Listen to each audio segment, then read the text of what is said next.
Hey, welcome to another episode of Fiction Fellowship. My friend gave me this book. It's called Theo of Golden by Levi. And she is one of my old patrons from the library that I used to work at. And she was one of my favorite patrons. And we still stay in contact with each other.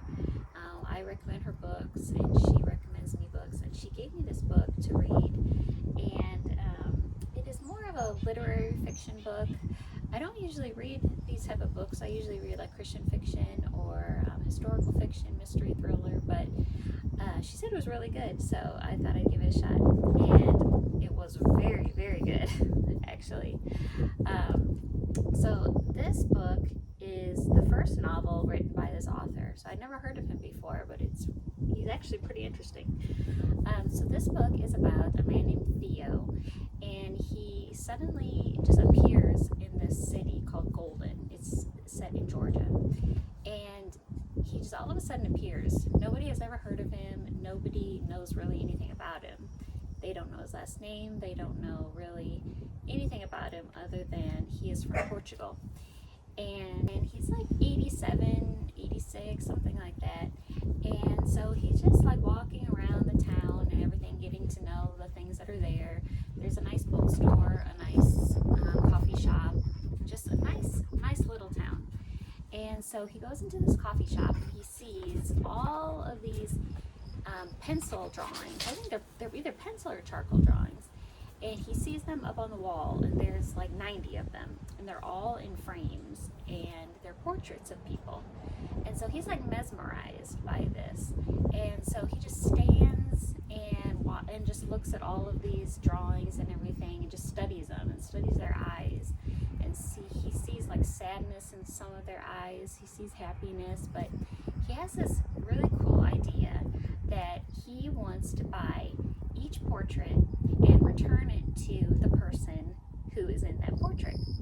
And so there's 90 of them, and they're all for sale. I think they're around like $125, but he asks the coffee shop owner, like, tell me about these drawings. Why are they here and everything? And so the owner of the coffee shop, he says, well, the man who has all these drawings, he took a picture of them, and one by one he drew pictures of them. He drew their portrait, and then he put them up on the wall for sale, but business has been kind of slow, so he hasn't really sold too many.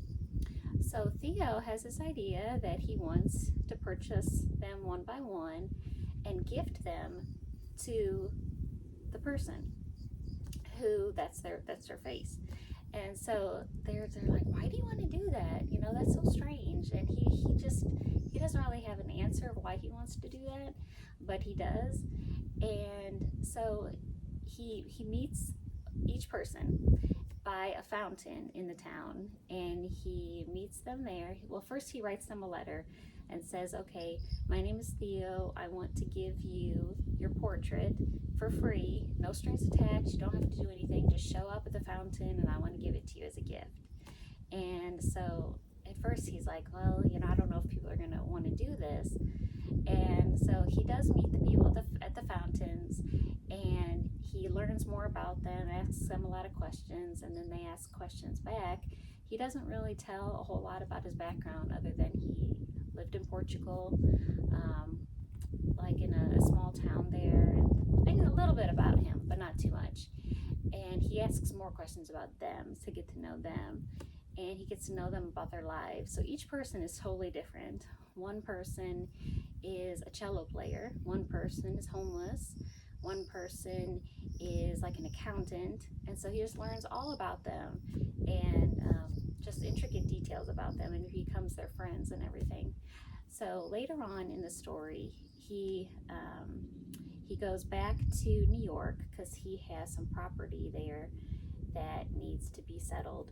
And so he goes there, and he's there for a couple months, and then the people in Golden, they miss him like crazy because he's just been a huge part of Golden. They really love him even though they don't know a whole much about him.